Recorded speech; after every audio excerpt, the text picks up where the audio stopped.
In the cloud.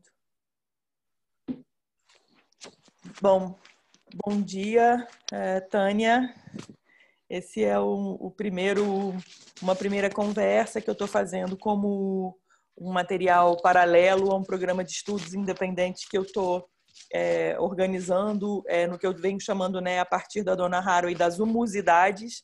E aí eu quis, nessa primeira conversa, convidar a Tânia Pérez Bustos, que é uma antropóloga, doutora em educação, professora associada da Escola de Estudos de Gênero da Universidade Nacional da Colômbia, que é uma acadêmica feminista que estuda ciência e tecnologia, mas que também estuda as práticas e os saberes têxteis do bordado, e que foi recentemente citada pela Donna Haraway num texto em que ela apresenta um livro da Ursula Le Guin, numa viagem que a Haraway fez ano passado à Colômbia.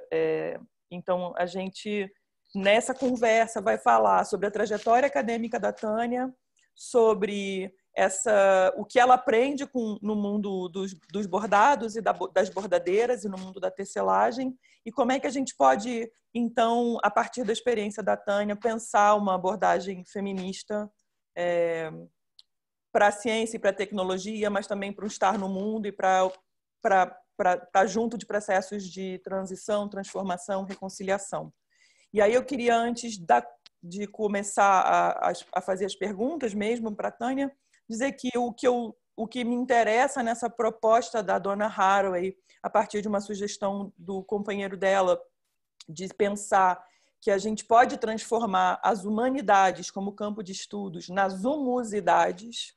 Então, a gente, ao fazer esse deslocamento do homem com H maiúsculo, que estaria organizando todo esse campo de estudos, a gente vai pensar no humus com H minúsculo, na matéria orgânica que é produzida a partir do rejeito das sobras da matéria orgânica, que vai produzir, então, fertilizante, que vai criar, então, força vital. Então, me interessa muito o trabalho da Tânia nesse lugar onde a gente pode pensar como é que a gente pode fazer ciência enquanto mulheres, mas enquanto mulheres que estão interessadas em deslocar a abordagem antropocentrada ou eurocentrada e pensar, de fato, em outros modos de a ciência e a tecnologia a partir desses lugares onde que os nossos corpos ocupam, como mulheres na América Latina, e muitas coisas mais. Então, eu queria te pedir, Tânia, para contar um pouquinho da tua trajetória acadêmica, como é que você foi chegando aos temas que te interessam e construindo a trajetória até agora, né? Bom, primeiro, muito obrigada, Zoe, pelo convite. Você sabe que o português não é a minha língua, e faz muito tempo que eu não estou num contexto de fala portuguesa, então não vai ser tão fluido como pudesse. Então, eu agradeço a compreensão de você e das pessoas que vão olhar este vídeo. Eu acostumo dizer que eu cheguei ao feminismo pela teoria. Eu não sou uma feminista da rua. Eu não participei ativamente do movimento feminista, e desse jeito os interesses que eu tenho, que me aproximaram ao feminismo, foram mais perguntas que eu tinha sobre o trabalho que eu fazia e não tanto as demandas que o feminismo tradicionalmente tem para a transformação social.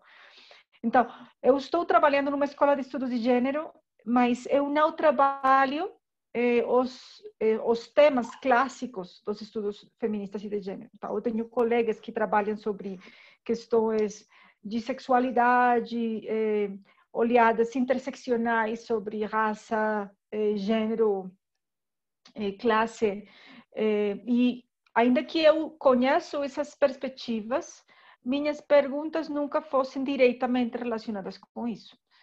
Eu cheguei ao feminismo quando eu estava fazendo o meu doutorado. Eu tive maestras feministas na minha formação de graduação e de pós-graduação, muito boas, que foram importantes no meu desenvolvimento intelectual, mas eu não segui o caminho que elas estavam fazendo. Eu descobri a importância. Eu posso dizer que eu tinha uma aproximação feminista, mas era mais implícita no trabalho anterior ao doutorado. Então, quando eu começo a fazer o doutorado, nesse momento, eu trabalhava no Museu de Ciência e Tecnologia aqui na Colômbia, e a pergunta que eu tinha de pesquisa estava relacionada com as práticas educativas dos museus de ciência. Eu tinha um interesse pela pedagogia em espaços não formais, e eu tinha trabalhado no centro, no museu, e no processo de pesquisa eu começo a evidenciar que no centro da pergunta estava a minha prática. Então, eu não estava somente estudando uma coisa que era um processo, um fenômeno que era longe de mim, mas um processo que tinha que ver com o meu trabalho, com o que eu tinha feito. Então, essa necessidade de colocar minha experiência no centro da reflexão teórica foi o que me levou a encontrar o feminismo. Uhum. Como o trabalho que eu estava fazendo era sobre ciência e tecnologia, então os primeiros trabalhos que eu encontrei eram os trabalhos da Haraway, os trabalhos da Haraway nos anos 70, mais os trabalhos sobre perguntas epistemológicas, perguntas sobre o lugar de enunciação da ciência, e muito depois as perguntas mais relacionadas com temas ambientais. Porque eu fiz trabalho sobre temas ambientais antes, mas não desde essa perspectiva, antes do doutorado, digo. Então, essa é a entrada. Eu faço um trabalho sobre práticas pedagógicas em espaços de ensino não formal de ciência e tecnologia em países do sul global. Então, eu trabalho com casos de museus de ciência, feiras de ciência, também comunidades de software livre na Índia e na Colômbia. Eu tinha ido à Índia antes, então para mim era importante fazer essas conexões que estavam mais relacionadas com uma vinculação emocional com o contexto da Índia, Indonésia, vocês dizem de outra maneira. Indiano. Indiano, obrigada.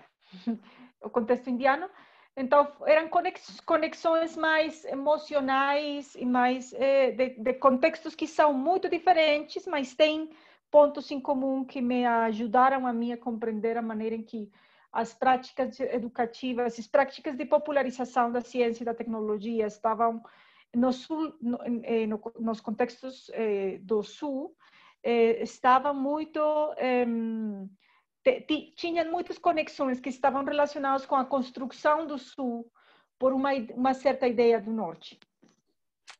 Nesse processo, eu encontro também que há uma feminização das práticas educativas, uma feminização que tem uma dupla relação, uma que tem a ver com um assunto inicialmente demográfico,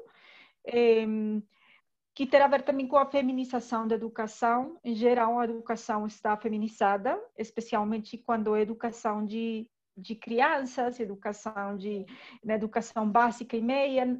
Há alguns espaços feminizados também na educação superior, mas, em geral, a educação de meninos e meninas é uma educação feminizada. A educação escolar, isso também ocorre na educação não formal.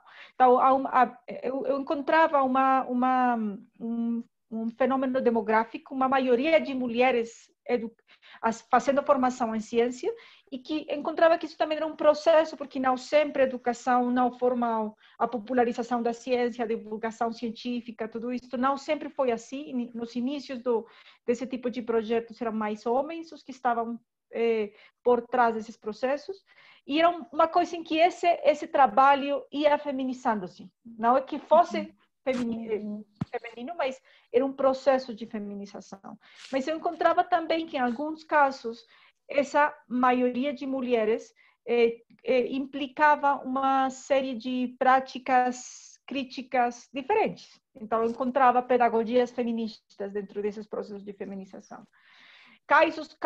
Alguns casos muito concretos de mulheres concretas em algumas partes dos casos que eu estava estudando que faziam coisas diferentes. Elas estavam isoladas, não eram muito reconhecidas, mas elas faziam um trabalho de transformação da compreensão epistemológica do que era a ciência. Então, eu encontrei um fenômeno mais demográfico, cultural, como eu estava falando agora, mas também a feminização da ciência, da popularização da ciência estava relacionada com um lugar subordinado que tem as práticas educativas em relação com a produção de conhecimento. Então, uma subordinação que está relacionada também com práticas de cuidado, com formas de compreender a educação e a popularização da ciência como uma coisa que tem que mobilizar, de certo jeito, um conceito de ciência e tecnologia, digamos, hegemônico, androcêntrico e tudo isso. Então, isso foi o trabalho que eu fiz no doutorado, que foi a porta de entrada para mim ao feminismo.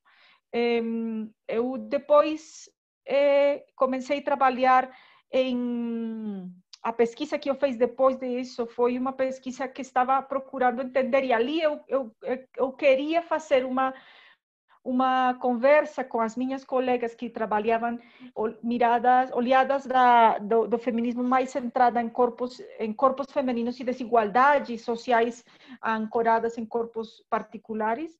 Então, eu fiz uma pesquisa onde eu procurava analisar as maneiras em que mulheres cientistas, a maneira em que mulheres cientistas procuravam se relacionar com contextos afora da produção de conhecimento. Práticas comunicativas, educativas também, não somente a produção de artigos ou a produção de ciência em termos sociológicos, mas as maneiras em que outras práticas que elas faziam acompanhavam o trabalho de produção de conhecimento.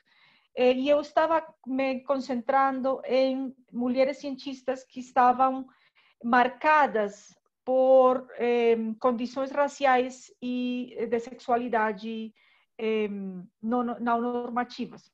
Então, eu trabalhei com mulheres negras, cientistas negras, cientistas indígenas, não muitas, mas algumas. Nesse momento não tinha muitos casos. Cientistas indígenas, mulheres cientistas lesbianas, não sei se essa palavra é a mesma no português. Lésbicas. E cientistas lésbicas, obrigada. Cientistas reconhecidas elas mesmas como lésbicas e cientistas trans, mulheres trans.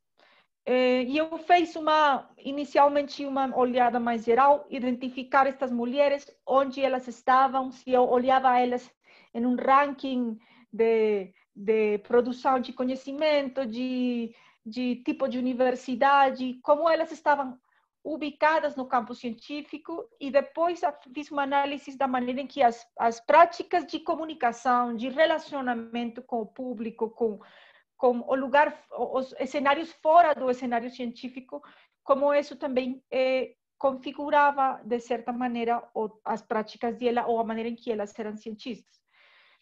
Eu fiz esse trabalho e foi interessante porque, novamente, uma coisa que eu encontrei foi um ênfase em umas práticas pedagógicas diferentes, que estavam configurando cenários mais seguros, em alguns casos, mais trabalhos de cuidado, que estavam caracterizando também as práticas de trabalho científico, um interesse também por se posicionar, o lugar como mulher marcado por este lugar identitário também estava, de alguma maneira, orientando o trabalho acadêmico em alguns casos, mulheres que decidiam ficar no território em certo território ancestral, mulheres cientistas negras, por exemplo, que decidiram politicamente, profissionalmente, se manter em contextos racializados, porque elas tinham uma preocupação por assuntos ambientais que estavam relacionados com esse contexto, e não tomar decisões de mudar para universidades mais prestigiosas no centro, ou mulheres que trabalham sobre populações que são populações que estão relacionadas com elas mesmas. Então, eu diria agora que há como um movimento de uma ideia fixa de cientista neutral a uma ideia de cientista engajado. Então, eu tenho um artigo sobre um caso desses, de uma mulher que é muito importante aqui na Colômbia. Ela é uma bióloga trans, e eu faço sobre a maneira assim que ela encarna uma ideia de ciência sucessora, de ciência diferente, ciência cuidadosa, ciência engajada, uma compreensão de produção de conhecimento, onde aquilo que é produzido também está configurando a pessoa que está produzindo, então uma coisa mais relacional ali. Então eu faço isso, e depois disso é que eu estou com esta pergunta pelo cuidado. Nesse momento, os primeiros artigos especificamente sobre a relação entre cuidado e conhecimento científico, desde o campo dos estudos sociais da ciência, começam a ser visíveis. Eu faço um trabalho também sobre mulheres cientistas genetistas, que fazem genética, e o trabalho de cuidado que caracteriza as práticas de identificação de corpos que elas fazem. Eu faço isso com um par de colegas aqui na Colômbia. Então, a pergunta pelo cuidado, as práticas de cuidado, o cuidado não só como trabalho. O cuidado é um trabalho, mas não é só um trabalho. Aqui na Colômbia, na América Latina em geral, a pergunta pelo cuidado está muito ancorada uma ideia do cuidado como trabalho. Então, as pessoas estudam o trabalho de cuidado, mas não o cuidado do trabalho. Então, eu estava interessada nessa ideia do cuidado como ethos, como hábitos, como forma de estar no mundo, como tropo de conhecimento. Então, eu estava com essa ideia, e eu tinha trabalhado sobre essas mulheres cientistas em diferentes lugares. Eu tinha encontrado essa noção de cuidado que eu uso inicialmente. O trabalho de uma filósofa espanhola que trabalha na Inglaterra, que se chama Maria Puig. E ela, sua concepção do cuidado está ancorada no trabalho de outra filósofa, cientista política, que se chama Joan Tronto, que no ano 96 fala do cuidado como qualquer prática, e essa ideia da prática é muito importante, uma atividade prática que está orientada à sustentação da vida em geral. Então, não somente da vida cotidiana, mas também da vida em geral. Então, eu encontrava que esse ethos do cuidado estava presente no trabalho dessas cientistas. Eu tinha essa ideia do cuidado ali. E no ano 2014, eu faço por casualidade, porque eu não trabalhava sobre o trabalho textil. Eu gosto muito dos textéis, eu tenho eu gosto deles, mas não tinha me perguntado por eles nunca. Houve um edital aqui na Colômbia sobre diálogos de saberes, era o nome do edital. O trabalho meu sobre pedagogia usa essa categoria muito, a ideia de diálogo de saberes, ancorado no trabalho do Paulo Freire. Vou por trás um pouquinho. O trabalho que eu fiz meu doutorado, encontrava que essas pedagogias feministas tinham essa característica do diálogo de saberes. Era muito central a proposta de pesquisa e de produção de conhecimento. Então, esse edital sai no 2014 sobre diálogos de saberes, e tem um eixo que é sobre artesanato. Diálogo de saberes no trabalho artesanal, no artesanato. E eu tinha trabalhado antes com engenheiros, engenheiras, meu companheiro é engenheiro, minha mãe é engenheira, meu irmão, eu estou... Há engenheiros no meu contexto.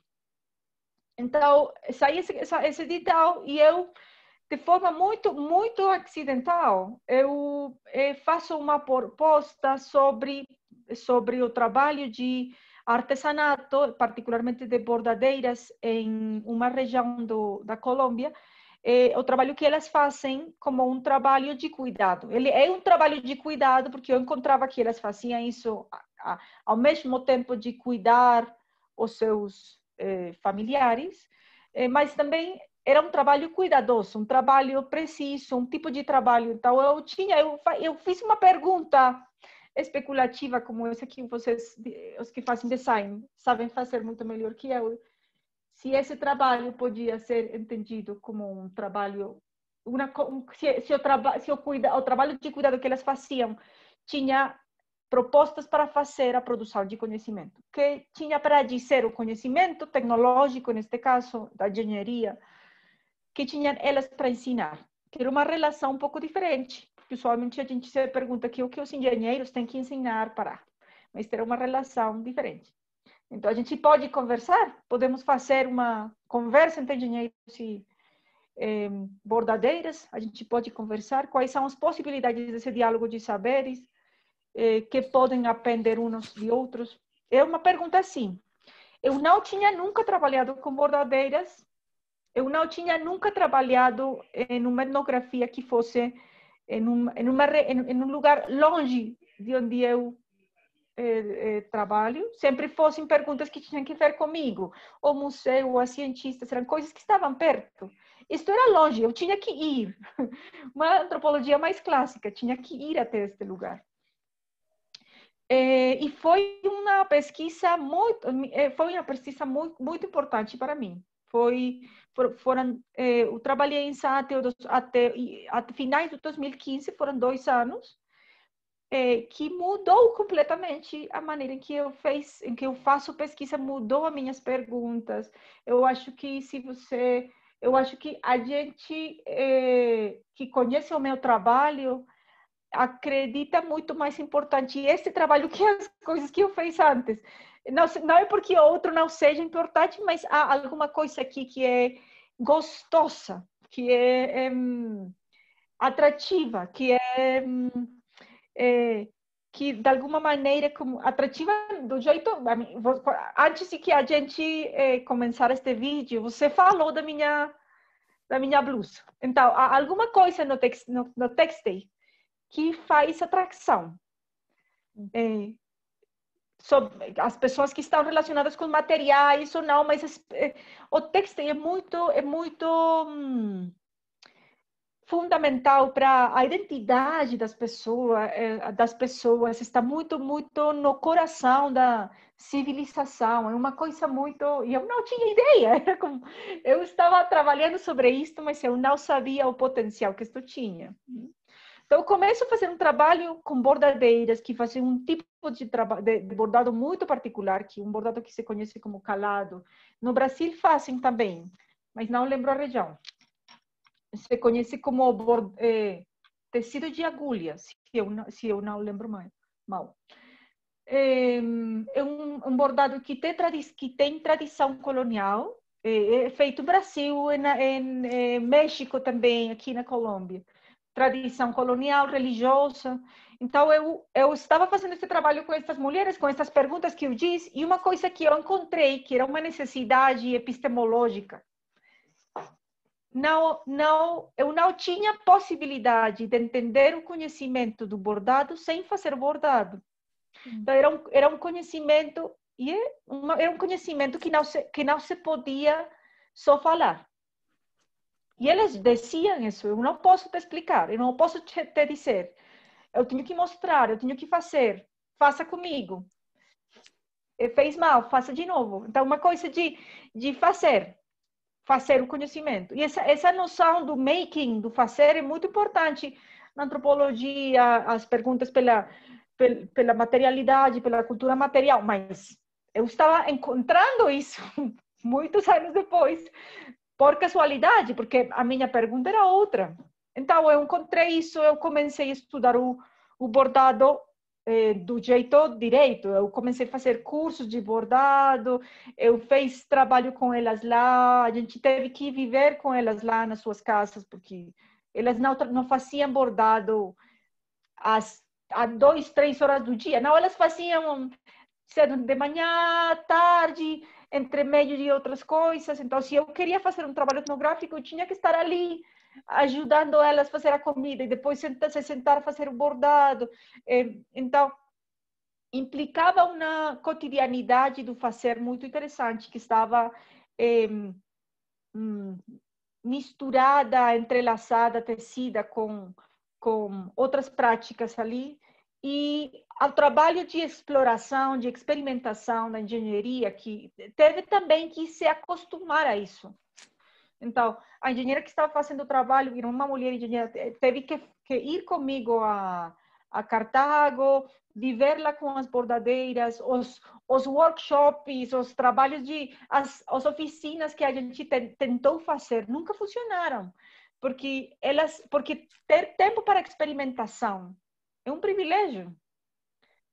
E as pessoas que têm que viver de bordar não têm tempo. Então, não tem tempo de... Eu vou ter agora 2 horas para me encontrar com você e fazer esta experimentação. Não, não é possível. Se você é uma empregada doméstica, ou você é uma bordadeira que também tem que ter uma família que tem que alimentar, que cuidar, você não tem tempo de fazer uma oficina. E o design e a engenharia tem muito, o design participativo, a engenharia participativa está muito ancorada nas oficinas, nos workshops. E isso não é possível fazer com muitas pessoas. Então, ela teve que viver lá, morar lá, e elas faziam uma coisa, olhava, a gente falava entre meio. Então, a compreensão das possibilidades epistemológicas da prática começaram a emerger no contato cotidiano, na mesa de cozinha, da comida, ao meio-dia, a lavada dos pratos, e tudo isso foi possível porque a gente estava morando lá. Isso não tem nenhuma novidade, isso é uma coisa que as antropólogas feministas têm fazendo faz muitos anos, mas elas não estavam estudando engenharia e bordado e tudo isso.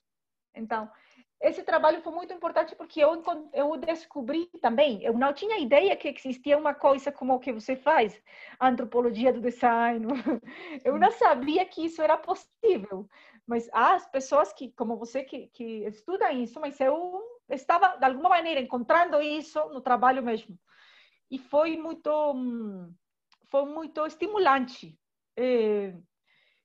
Esse trabalho, durante esses anos, eu estive muito preocupada por os diálogos que eram possíveis, as temporalidades, as espacialidades que permitiam, que faziam possível essa conversa, as aprendizagens que a engenharia tomava do bordado, fundamentalmente também da etnografia. Eu comecei a me perguntar muito pela etnografia, pelo que esse cenário me estava dizendo a mim sobre a prática etnográfica.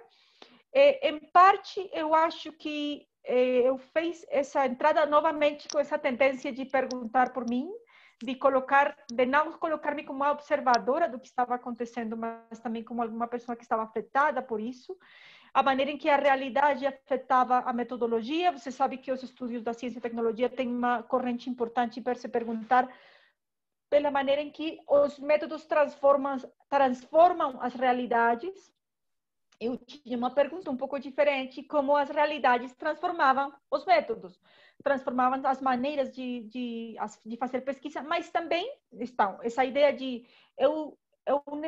uma necessidade que não sei se é uma necessidade que agora conversando aqui com você está construída também por uma certa configuração androcêntrica da ciência, onde as mulheres não podemos nos olhar, ou não temos um lugar, ou há uma inseguridade permanente pelo trabalho que a gente faz.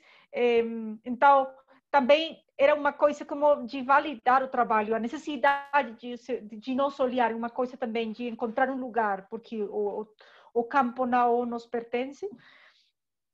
Mas também uma pergunta pelo que elas mesmas estavam dizendo. Elas diziam, eu não te posso dizer o que estou fazendo. Então, porque eu tenho que dizer. Se elas dizem para mim, não posso dizer porque eu tenho que verbalizar uma coisa que não tem uma dimensão verbal. Então, tinha essa entrada política, inicialmente também uma pergunta por isso mesmo. E depois disso, eu estou no meio do textil. Eu fazer textil é o meu buraco negro. Eu perdo ali e não posso deixar de pensar nisso. Depois disso, eu fiz uma pesquisa sobre... teve uma financiação, não pode ser que fosse em si mesmo uma pesquisa, mas uma financiação para fazer espaços de exploração com materiais textis mais digitais também. Então, uma linha do meu trabalho depois disso está relacionada com o acompanhamento, a mediação, o acompanhamento do trabalho de design, da engenharia, mas de designers também.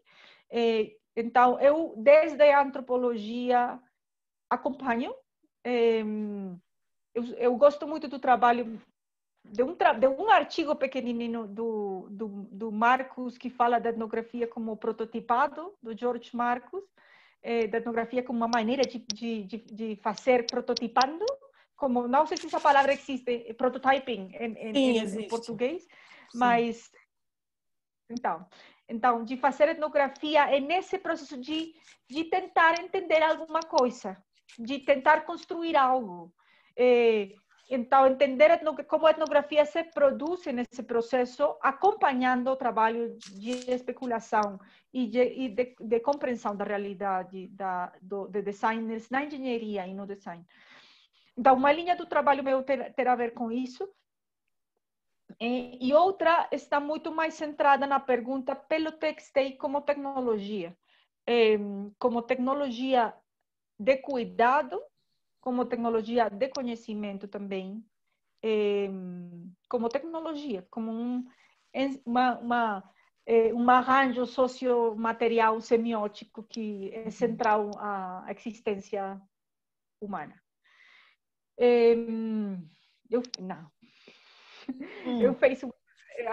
Tentei fazer uma trajetória um pouco longa, mas muito bom. Tem algumas coisas a partir do que você falou que eu fiquei curiosa de ouvir um pouco mais.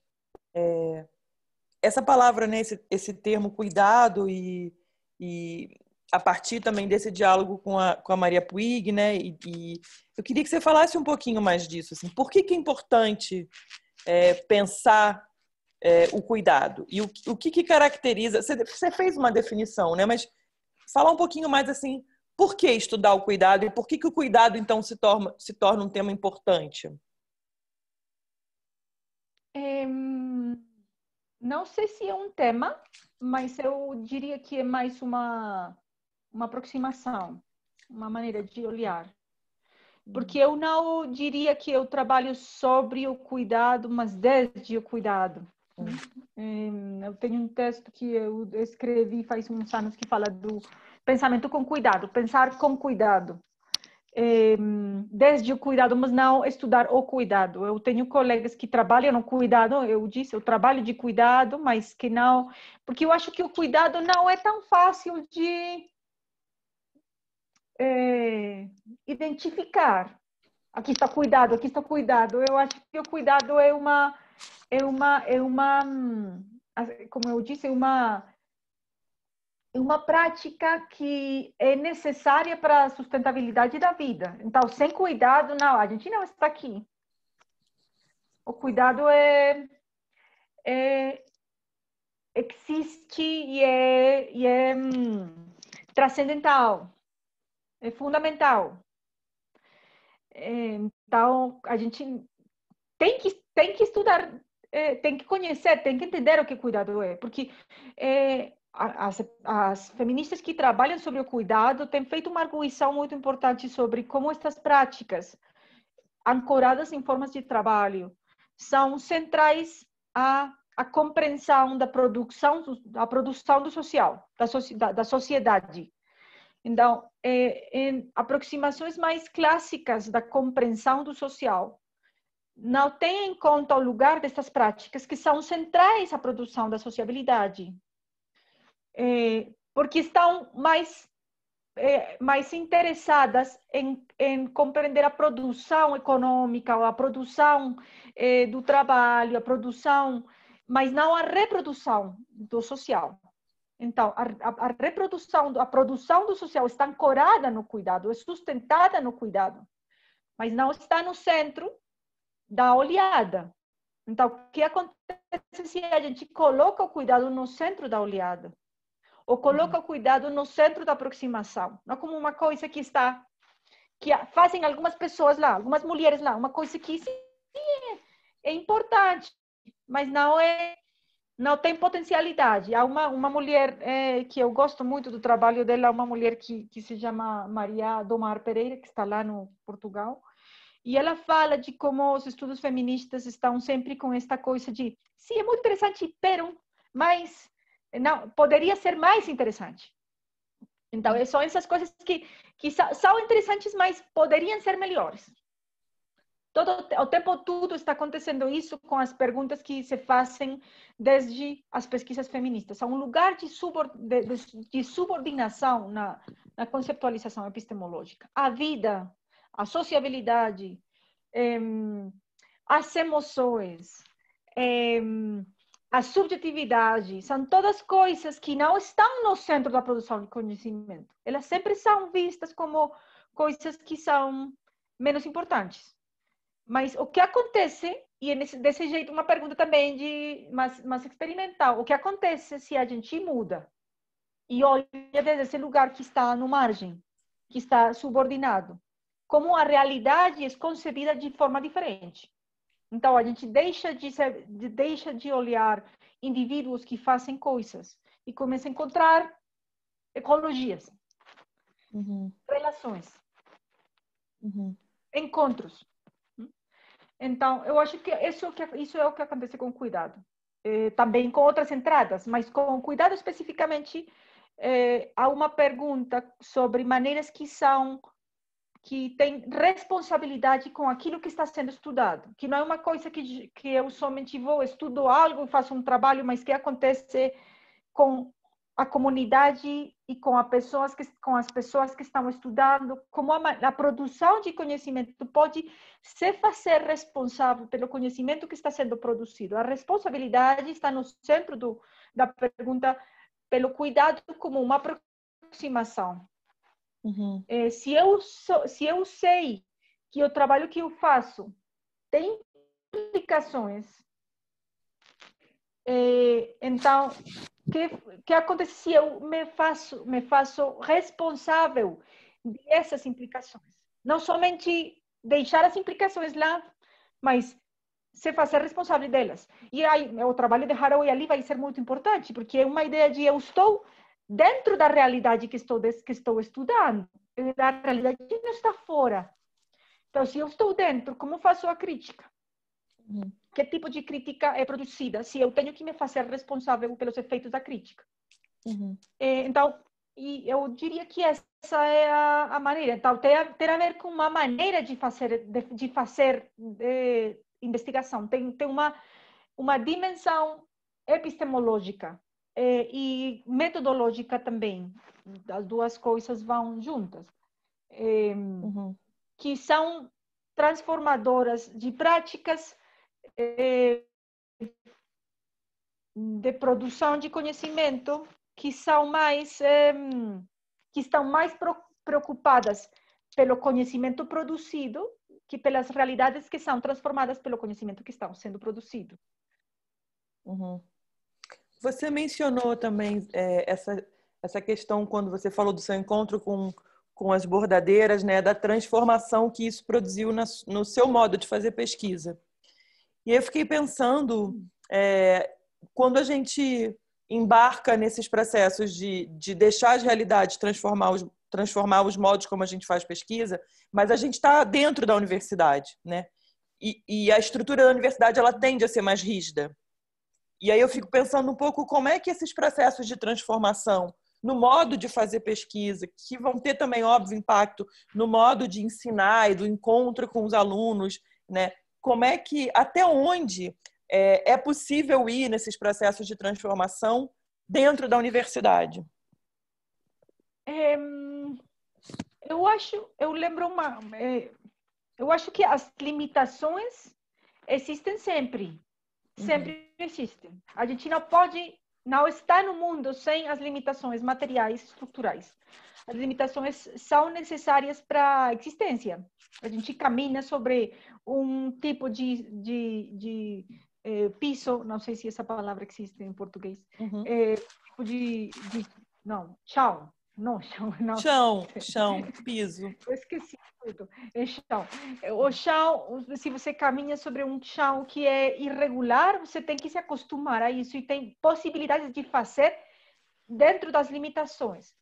E eu acho que a universidade, sim, tem uma história e uma genealogia que é muito que está marcada por práticas e subjetividades que são muito complexas, mas a universidade também é uma fonte de desejos. Os estudantes que chegam à universidade, eles estão procurando transformar as suas vidas, estão procurando transformar em diferentes níveis, não somente em termos de movimento social, mas em termos de ascenso social, mas também em termos de as amizades que eles conseguem ter, os relacionamentos que eles fazem. Os jovens chegam à universidade com expectativas de mudança. Eles não chegam à universidade com expectativas de fazer um conhecimento transformador, ou de fazer, algumas vezes também, mas não chegam com as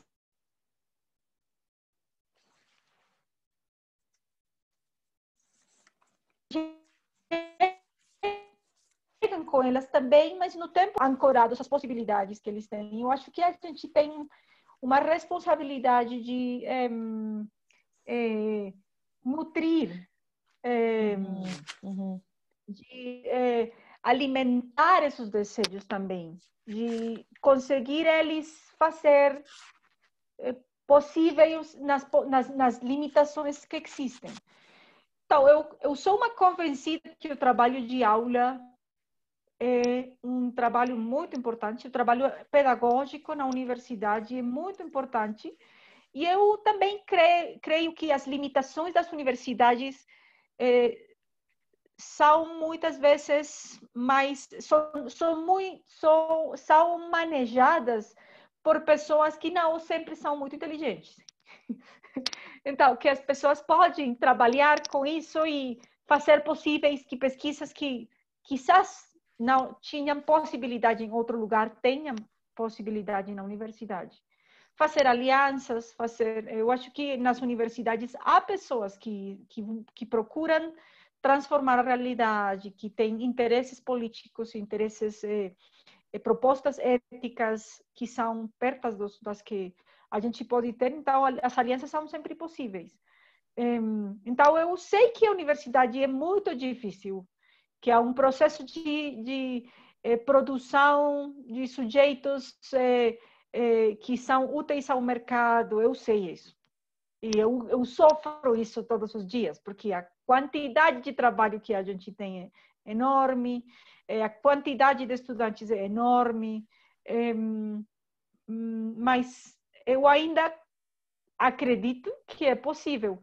Eu acho que a gente também precisa, eu falei alguma vez com uma amiga, as mulheres que estamos na universidade, precisamos compreender os jeitos masculinos de habitar a universidade.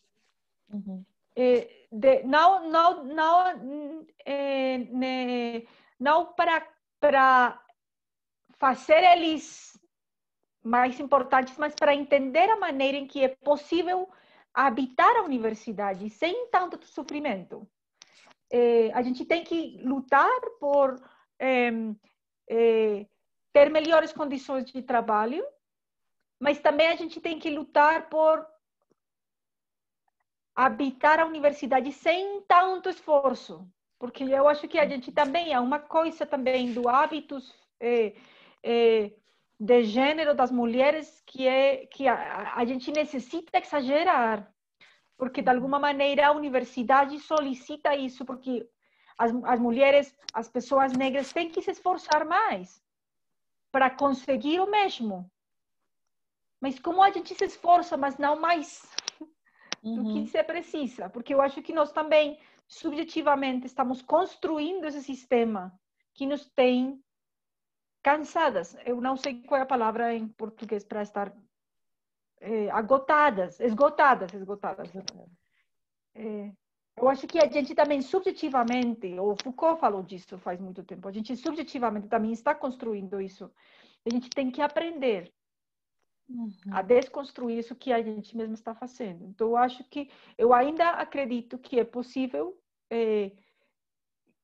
habitar a universidade de formas liberadoras, transformadoras, não somente das realidades que a universidade estuda, mas das realidades mesmas da gente. Tem uma outra coisa que você falou também, que é nesse encontro com as bordadeiras que te diziam, né? Eu não posso te explicar, eu preciso te mostrar, você tem de fazer. E que você se perguntou, então, sobre esse seu lugar, né, de etnógrafa, que estava se colocando como uma pessoa que vai verbalizar um modo de produção de conhecimento que não passa pelo verbal. Então, esse dilema, esse lugar, eu queria que você falasse um pouquinho mais disso, assim, né? Esse foi, sim, inicialmente o trabalho que eu fiz e, como eu disse, a proposta política desses primeiros trabalhos que eu fiz sobre o bordado, o fazer bordado, me apresentaram essa paradoxo. Esse paradoxo. E também porque eu estava trabalhando com engenharia e há uma coisa ali também de uma potencial automatização. Se eu descrevia o trabalho do bordado, como isso poderia ser usado depois para reproduzir por uma máquina o trabalho que elas faziam. Então, eu tinha essa paradoxo. Eu sou etnógrafa e as etnografias é uma grafia. Então, a etnografia é uma grafia. Então, eu estou convidada para uma descrição. Mas o que tem que ser descrito? Em termos também políticos. O que eu tinha que descrever. É nesse momento que a decisão que eu peguei foi descrever os diálogos, os encontros, a maneira em que o bordado tinha a possibilidade de me ensinar certas coisas. Então, o trabalho, eu fiz algumas descrições densas de certas formas de fazer que tinham implicações epistemológicas importantes. No caso particular do bordado que elas faziam, nesse momento eu estava muito interessada na prática de desfiar, porque essa é a maneira que elas fazem o bordado, elas desfiam, elas destroem cuidadosamente um tecido e depois elas reconstroem, depois elas remendam. Então, esse processo de destruir para remendar, porque há coisas que têm que ser destruídas, mas não todo pode ser destruído. Pois eram umas aprendizagens materiais muito potentes. Então, eu comecei ali a falar de uma coisa que agora eu faço gestos textéis. é um conceito que estou tentando desenvolver, mas nesse momento eu estava muito interessada na potência desse fazer material. O que esse fazer material, essa materialidade estava dizendo sobre. Então, eu me concentrei nas perguntas que esse fazer material faziam para a etnografia, faziam para a engenharia.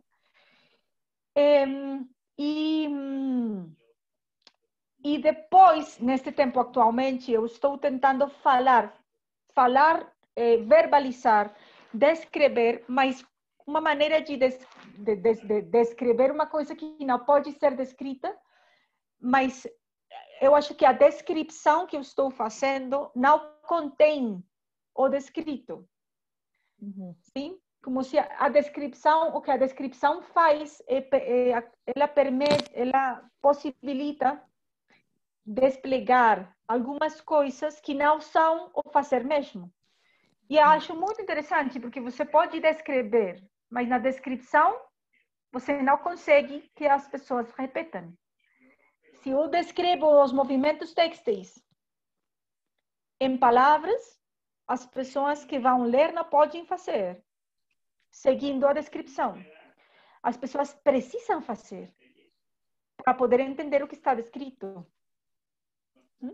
Então, eu acho que há uma coisa que a escritura faz no momento de descrever os movimentos e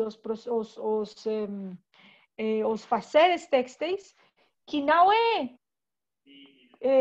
sujeitar, não é contener, mas o que a escrita faz é desplegar, encontrar novas coisas que estão ali, encontrar movimentos direções, encontrar direções, movimentos, tendências, mas não contém, contener, não sei se essa palavra existe, mas não podem conter, obrigada, não podem conter o que está sendo descrito. Então, se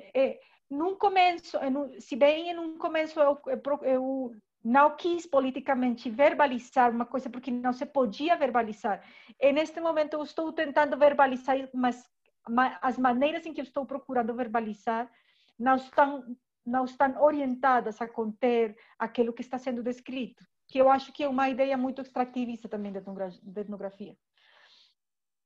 Então, esse é como o trabalho que eu estou fazendo agora.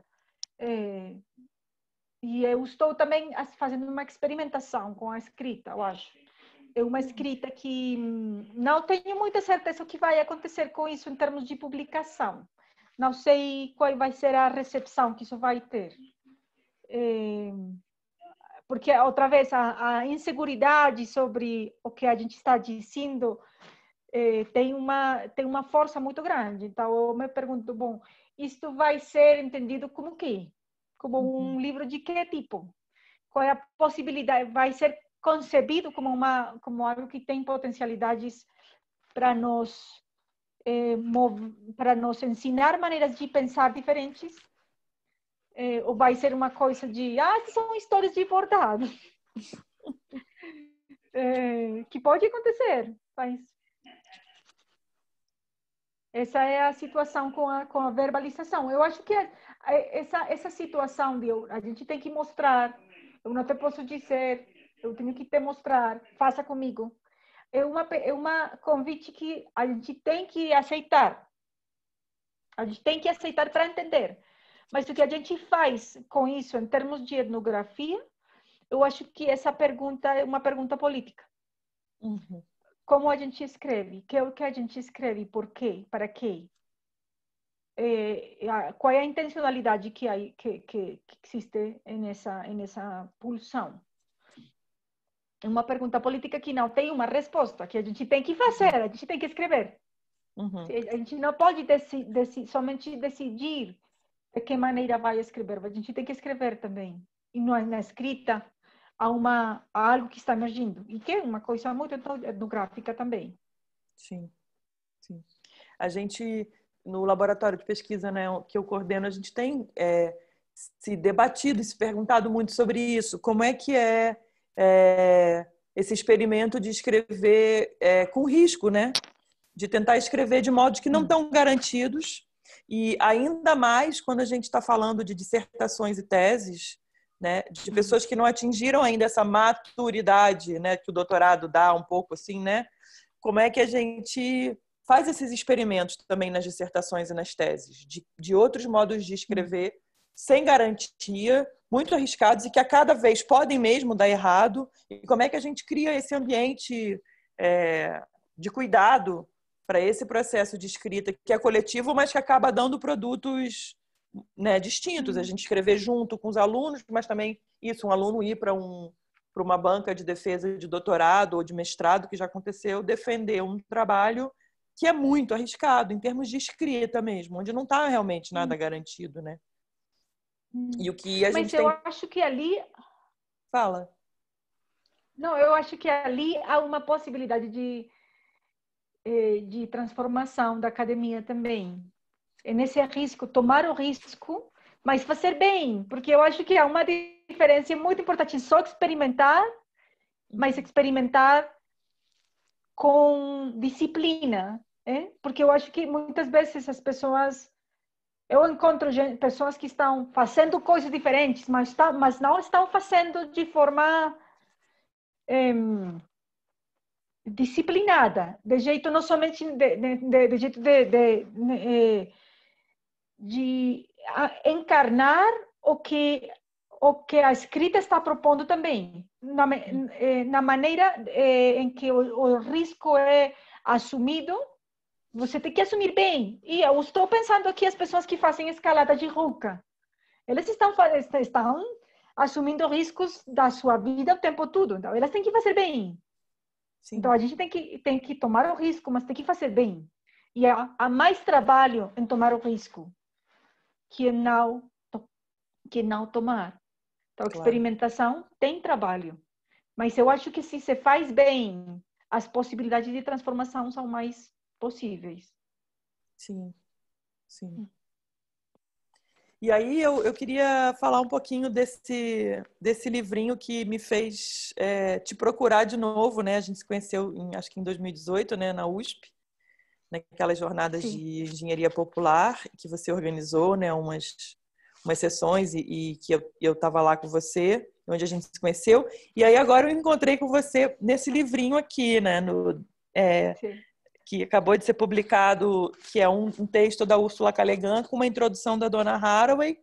E aí eu estava lendo a introdução da Donna Haraway e ela falava de você, né? Ela falava que foi à Colômbia e que você entregou para ela 3 mochilas, e ela fala então dessas sacolas, mochilas não, né? Sacolas, que é todo o tema do texto da Ursula Le Guin, como a gente contar a história pensando que o que a gente tem mesmo é uma sacola, né, para coletar as coisas que a gente vai encontrando no caminho. E aí eu queria ouvir você falar um pouco desse encontro com a Haraway aí na Colômbia.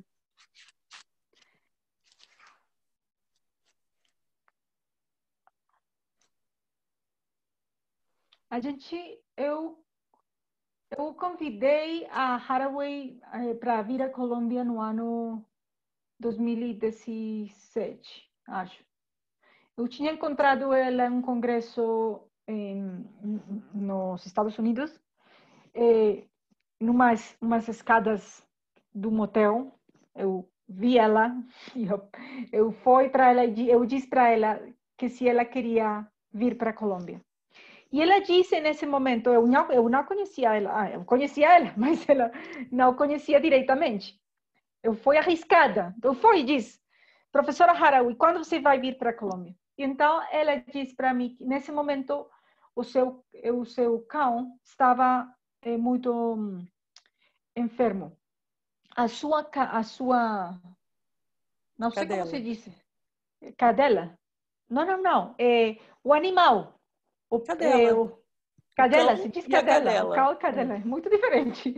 A cadela dela, uma cadela que é muito importante para ela no trabalho que ela fez no livro sobre o encontro com as espécies, o manifesto de companhia, manifesto das espécies de companhia, tudo isso.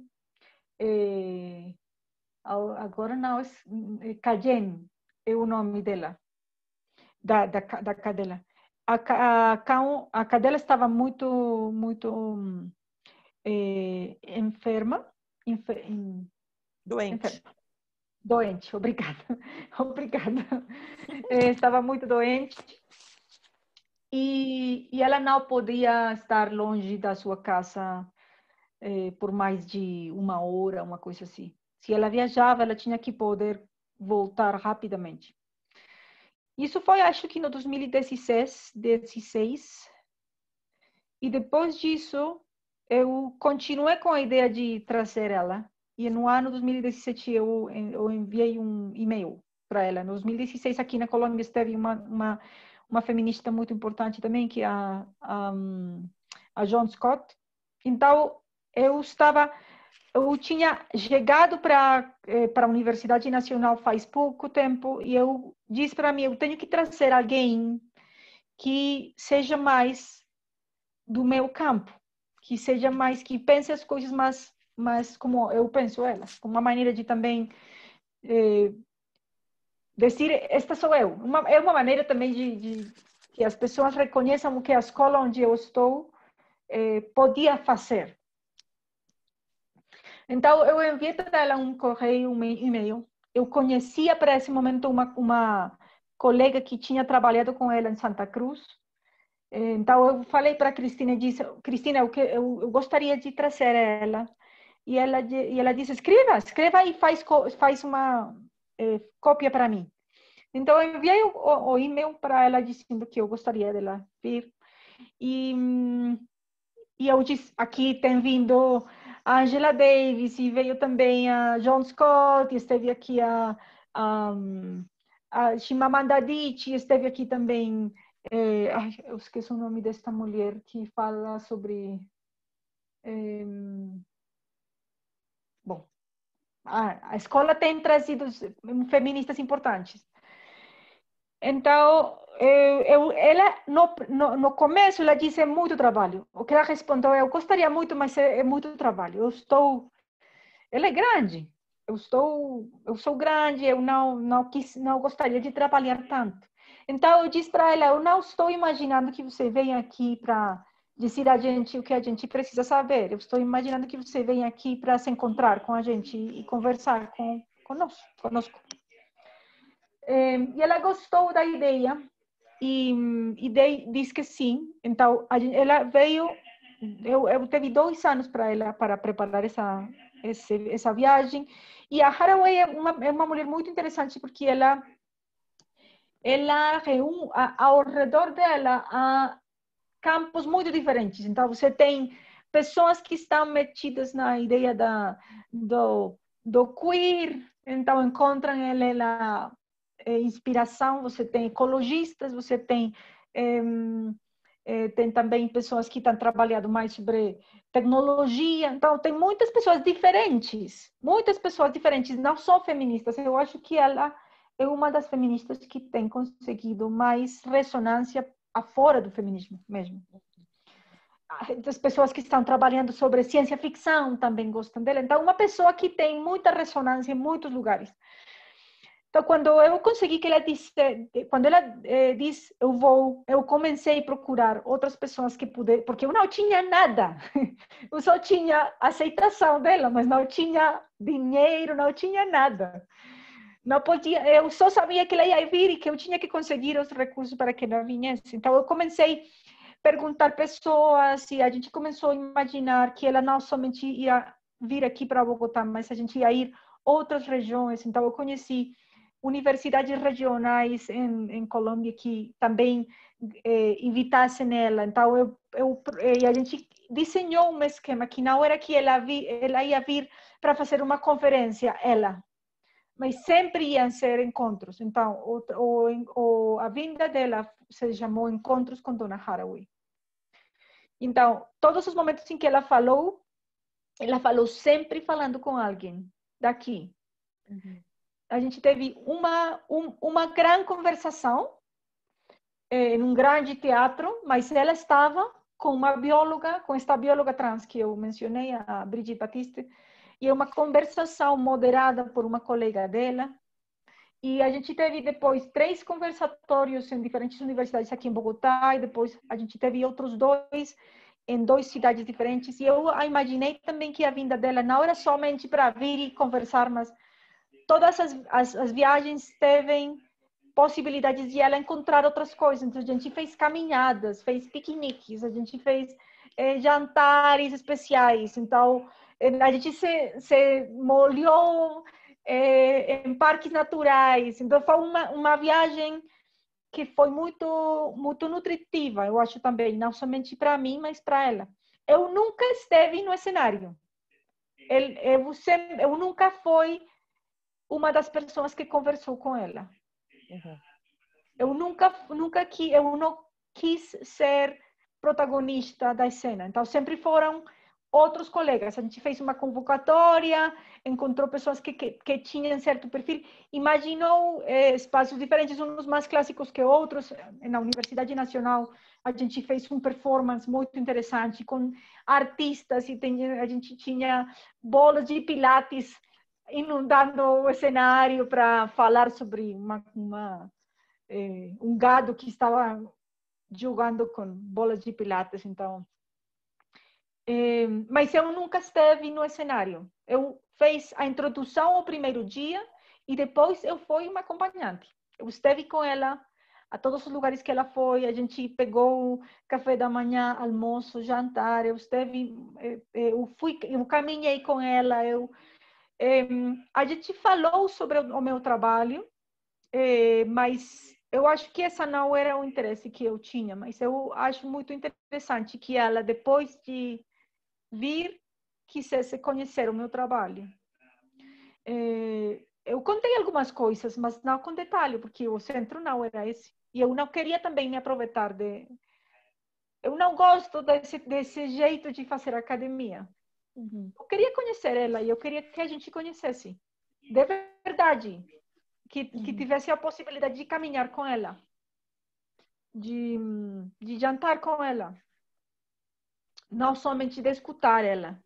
De conversar com ela. E no processo da vinda dela, eu regalei para ela uma sacola de algodão, que tinha um desenho bordado, que era um útero, mas que também tinha nas trompas de falópio umas flores, e decía florescer. Era como um jogo de palavras assim, que florescimento e existência. E era uma sacola que foi feita por uma comunidade de mulheres que são defensoras da água, tal, do movimento de mulheres que fazem bordados para soster a mobilização social que está na defesa da água. Mas depois disso, porque aqui na Colômbia, as sacolas, a gente fala de mochilas, as sacolas tecidas por comunidades indígenas são muito comuns. Então, se você vê alguém com uma sacola tecida por ali, seguramente essa pessoa é colombiana. Uhum. Então, várias pessoas regalaram para ela outras sacolas de diferentes regiões. Então, foi também uma coisa, ela é uma mulher muito perceptiva, muito capaz de compreender a realidade. Então, ela depois começou a encontrar as sacolas, a olhar as sacolas, a entender as sacolas, e foi depois que ela decidiu escrever sobre a sacola da Úrsula Le Guin. Mas e foi interessante porque eu agora mesmo estou escrevendo um artigo de um projeto que eu tenho agora, que é sobre esse mesmo ensaio da Úrsula Le Guin. E aí, então foi uma conexão onde eu comecei a pensar nas mochilas, nas sacolas, também porque no projeto que eu estou trabalhando há uma sacola que é importante no processo de design. Então também a gente encontrou aí encontros, mas eu acho que ela no tempo que ela esteve aqui na Colômbia, depois no lançamento do seu livro, que está em espanhol, que foi lançado em México, também na Argentina, ela tem falado da vinda aqui da Colômbia. Então, eu acho que e há várias entrevistas que tem feito para Harawi, ela fala da importância do que aprendeu. E eu acho que foi como uma janela para ela de imaginar que há pessoas que ela não pode compreender ainda que ela está aprendendo espanhol, mas que ela quer. Então, outra vez, essa ideia de se você quer compreender a gente, você tem que fazer. Então, você tem que fazer, tem que traduzir, tem que se engajar com as comunidades. Então, há um movimento, é uma compreensão do conhecimento que tem a ver com isso. Então, essa foi a vinda dela e foi uma vinda muito, muito proveitosa. Foi uma dessas, foi um evento de muito trabalho, mas foi um trabalho muito, novamente, a gente começou com isso quando eu falei do tecido, muito gostoso. Uhum. Que é uma coisa que excede a compreensão da realidade, mas uma coisa muito humana, muito próxima, cotidiana, tranquila também. Para ela, para mim, teve muito trabalho, sim, mas foi um trabalho que foi diferente. Uhum. Uhum. As sacolas. Sim. Poxa, que bom. Nossa. Não sei, eu acho que como última coisa, assim, que eu fiquei curiosa, porque eu já tinha visto você falar do remendar, né, dos remendos. Então, eu não sei. E aí você falou agora, né, de novo, do, do remendo e dessa necessidade, às vezes, né, no fazer texto de desfazer para recuperar um pedaço. E eu lembro da apresentação que eu vi você fazer, tinha umas imagens assim também, né, desses. Sim, eu acho que há muita potencialidade no fazer textil e em alguns eh, eh, gestos. Não sei se essa palavra existe em português. Isso, gestos. Gestos textis que são muito, que têm competências epistemológicas que são muito importantes para compreender a maneira que a gente pensa ou pode pensar, que é diferente. A maneira em que a gente pode pensar. O remendar é uma desses gestos, que é a possibilidade de construir. Tem muitas possibilidades epistemológicas, mas a básica é que você está reconstruindo uma coisa que está danhada, que está estragada. Então, há um engajamento com a matéria. Para remendar, você tem que compreender a matéria. Uhum. Para remendar, porque se você não compreende a matéria, você não consegue remendar. E nessa compreensão da matéria também há uma ativação criativa, porque o remendo nunca deixa a matéria como estava antes de ser estragada. Uhum. O remendo mantém a existência do estragado, contém o estragado, o que permite é que o dano não seja, não continue. Que contém, mas a presença daquilo que está estragado está ali. E aí é uma coisa muito interessante, porque a gente está muito acostumada às coisas que são novas, às coisas que estejam funcionando bem, mas o trabalho de sustentar aquilo que está sendo estragado é uma necessidade que a gente tem. Então, temos o vírus este, então, a necessidade de sustentar uma natureza que está também em contínua degradação. Os fogos na Califórnia, o câmbio climático, a pouca acessibilidade de recursos para alimentação, a explotação animal que faz o que aconteceu também com algumas das hipóteses que há em relação com o Covid-19. Todas essas coisas são estragos já feitos. A gente não pode ter um mundo igual ao que existia antes de tudo isso. Está estragado. Estragados estamos todos. A inseguridade também é uma maneira de estar estragada. Uhum. o excesso de produtividade também. Então, o estrago é muito... O estrago, sim? Essa palavra Sim, existe. O estrago está muito no centro da existência mesma. Mas você tem duas possibilidades: deixar o estrago continuar com o seu caminho ou conter.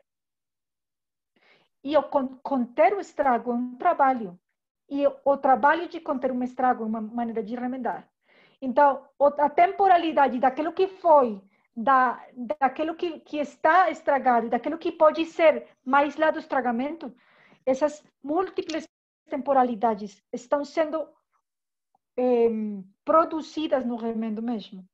uhum, Então, o remendo é uma maneira de fazer. Eu estou escrevendo agora sobre isso. Eu falo que o remendo constrói resistência, literalmente, do jeito de que faz uhum, as coisas resistir mais, mas também porque o remendo permite resistir às pessoas. É uma maneira de continuar com a vida, uhum, mas uhum. sem desconhecer que o dano está feito. Sim. Mas a gente se fazendo responsável das limitações materiais que tem o estrago. Uhum, uhum. Tô, obrigada. Acho que vamos ficar por aqui. Queria te agradecer muito a conversa. Não, agradeço para você. Eu falei muito. Ah, mas que bom. Tomara que seja útil para este grupo que você está formando. Eu estou com disponibilidade de continuar falando também. Eu tenho que convidar você também de volta para falar sobre seu trabalho, muito importante também, sobre a universidade, sobre o design, sobre a necessidade de fazer outros mundos possíveis. Eu gosto muito do teu trabalho, eu disse alguma vez, digo de novo agora aqui no vídeo. Tomara que a gente possa continuar se encontrando. Sim, tomara, com certeza. Obrigada, Tânia. Um beijão. Um beijão para ti. Tchau. Tchau, tchau.